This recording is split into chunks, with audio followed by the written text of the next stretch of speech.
Hello students, greetings for the day.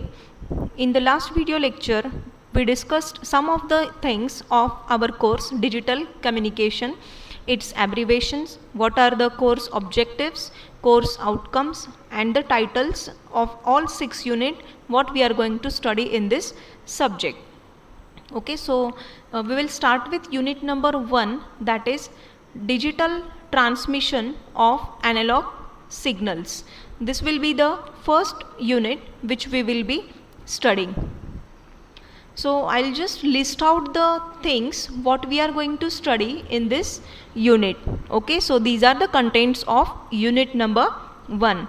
So we will be starting with introduction to digital communication system, that is block diagram and transformations, basic digital communication nomenclature, digital versus analog performance criteria, sampling process, pulse code modulation, generation and reconstruction, PCM, that is it stands for pulse code modulation, quantization noise, non-uniform quantization and compending, PCM with noise, decoding noise and error threshold, delta modulation, adaptive delta modulation, delta sigma modulation and differential pulse code modulation, that is DPCM and LPC speech synthesis. Okay, all these are the contents which we are going to see one by one in our unit number 1. Okay, so before starting to the actual introduction to the unit number 1, we will just discuss few of the things about the process of communication. So what exactly is meant by communication? Okay, so communication is nothing but the process where you can exchange the information, facts in between two people, that is either a transmitter and a receiver. So from this we come to know that there are few important blocks which are involved in a process of communication, that is you should always have a transmitter and a receiver. So transmitter is one who always keeps on transmitting the information, whereas receiver is the one who always keeps on receiving the information. So basically if you just say what is communication, communication is nothing but exchange of information, okay, in between a transmitter and a receiver. It is nothing but a act of sending and receiving the information. So the communication which occurs in our day-to-day life is in the form of signals, okay, such as sound signals. This is a common example, that is a sound signal. So you know that sound, it has different frequencies, okay, as it is having some different frequency, obviously it is going to have a variation in time. Okay, so this is the best example which comes in our day-to-day life. Okay, so sound signals are basically analog in nature. Analog in nature means what? It is a signal which is going to vary with respect to time t. Okay, for different instant of time t you are going to have the different amplitude.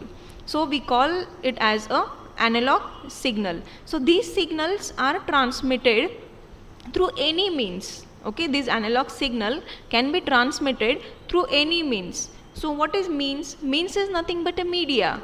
So where is it present? It is present in between a transmitter and a receiver. So there are 3 important blocks which are present in a process of communication. The first one is a transmitter, second one is a media, or you may call it as a medium or means, and third important point or block is a receiver. Okay, so your media or means of communication, it may either be a wired or a wireless media. So difference between these, I think it's very simple. Wired means where you can see the physical presence of wire in between a transmitter and a receiver. So the best example for wired communication is our landline telephone, where you can see the presence of wire. Okay, and wireless media means where you cannot see any presence of wire in between a transmitter and a receiver. The best example for wireless communication is our mobile communication or a cell phone communication, you may say, where you cannot see any presence of wire. Whatever communication takes place between a transmitter and a receiver, that takes place through EM waves, that is electromagnetic waves. Okay, so then the conventional method of communication used analog signals for long distance communication.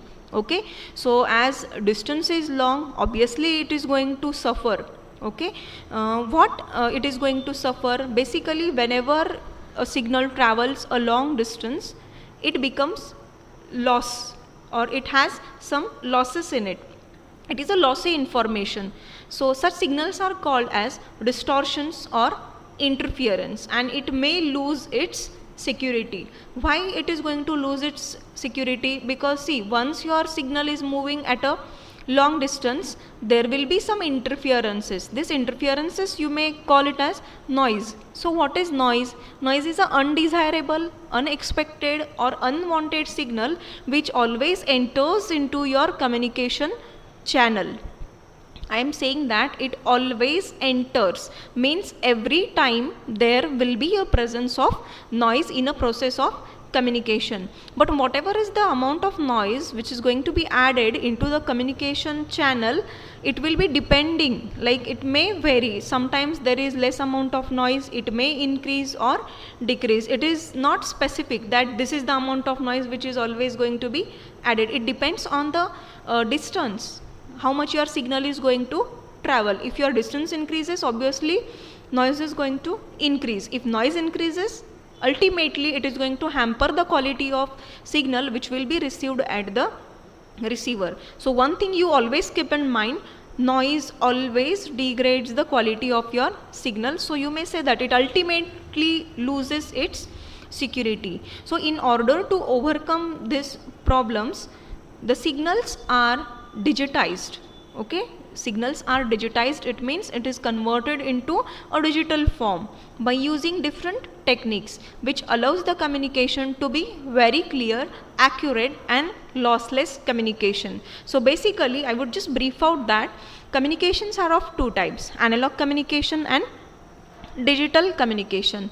If it is analog communication, their signals or your information will be in the form of continuously varying signals, whereas if it is a digital communication, obviously it is going to be in a digital form. Okay, so introduction to communication system. What is the purpose of communication system? So in order to transmit the information, we usually need the communication system. The main purpose of this communication system is to transfer the information from a source.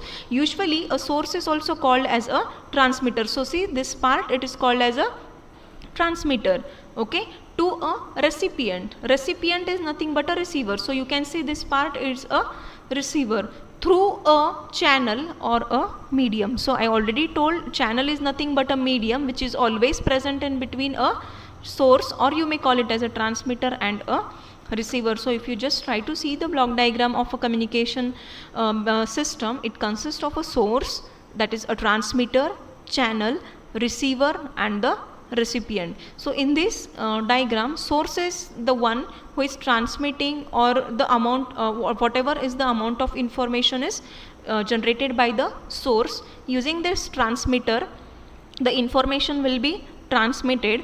Channel is nothing but a media. It may be either a wired channel or a wireless channel, and it will be given to the receiver, and then receiver will give this signal to the appropriate recipient. See, this receiver, it always receives number of signals, but it has to search for the appropriate receiver to whom it is applicable. Okay, so from the same diagram, the source, that is your information. From this diagram we are talking about this source, that is nothing but a information. It may be either a analog signal or a digital signal, and we already know the difference between an analog or a digital signal. Then this is a transmitter. Transmitter is one who transmits the signal. So it may include the different blocks like transducers, amplifiers, modulators, oscillators, power amplifier and antenna. So these are all blocks which usually come in a single block in this diagram under transmitter. Okay, so these are the different processings which we have to do on our signal before sending it over a channel. Okay, so channel example, it may be a cable, optical fiber cable, or a free space. So this is nothing but a bifurcation of wired or a wireless media.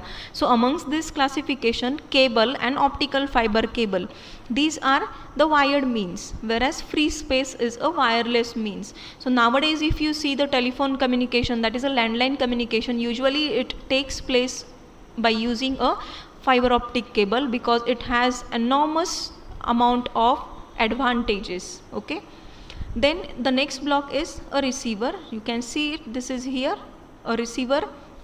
Okay, so what is receiver? Receiver may be consisting of antenna, amplifier, demodulator, oscillator, power amplifier, and a transducer. Okay, and then the last block is recipient. Recipient may be a person, it may be a loudspeaker or a computer to whom the information belongs. Okay, so this is just an important description as far as the basic block diagram of communication system consists of. Okay, so these are the types of informations. Your information, that is the first block which we saw in our diagram, that is a source. We saw that source, it may be either a analog or in a digital form. So it means that your information may be in any of the among form, that is it may be a voice information, it may be a data, video, music, email, etc. So there is no restriction on a type of information which you wish to transmit to a receiver. The types of communications may be public switching telephone network, that is voice, fax, modem. It may be a satellite system, radio, TV broadcasting, cellular phones, computer networks, that is LAN, WAN, and wireless LANs. Okay, these are some of the examples. Coming to the representation of information, like how we can represent our information. As I already told you that our information, it may either be in an analog form or a digital form. It depends on the application. If we say that it's an analog communication, obviously your signal should be a varying quantity, and if we say that it's an digital communication, your signal should be in the form of either ones or zeros, or it may be in the form of digits. Okay, so communication system converts the information, that is a voice data, video, music, email, into some electrical, electromagnetic, or some optical signals which will be appropriate for the transmission. As we discussed the basic block diagram where different processes were happening. Okay, so see here, this is a block of transmitter where all these processes are happening. So we know the function of transducer. A transducer converts the physical quantity into proportional electrical quantity, whereas even we know the function of amplifier. It increases the strength of the signal. Okay, weak signal. Similarly, all these are going to have the function. So all those processings are happening in that block. So we say that before transmitting, your signal is to be converted into some electrical or electromagnetic signals. Okay, your information is converted into any of the form. Then analog signal, it convert the analog message signal into the signal that can propagate through the channel. The digital system converts the bits, that is digits, that is 1 to 9. We know that we have digits, and symbols, ones and zeros. Okay, so if it's an analog communication, no doubt your signal should be a time varying quantity, and if it's a digital one, it should be either in the form of digits 1 0 to 9 or in symbols ones and zeros. So there are different examples, like computers naturally generate information as characters. We know that most information can be converted into bits. Analog signal may also be converted to bits by sampling and quantization. Okay, so it's not like if your data is whatever information you want to transmit, that is in analog form, and you cannot convert that quantity into digital one. Yes, it is possible. Only for that you need to use some different techniques for conversion, like sampling and quantization, which you call it as analog to digital conversion. Okay, so we are going to study DC, that is digital communication. Okay, so why digital communication? Digital communication is a mode of communication where the information or the thought is encoded digitally as discrete signals and is transferred to the recipient. So whatever information you are going to transmit here will be in the form of digits or the binary data, that is it consisting of ones and zeros. Okay, the digital signals have good processing techniques such as medium.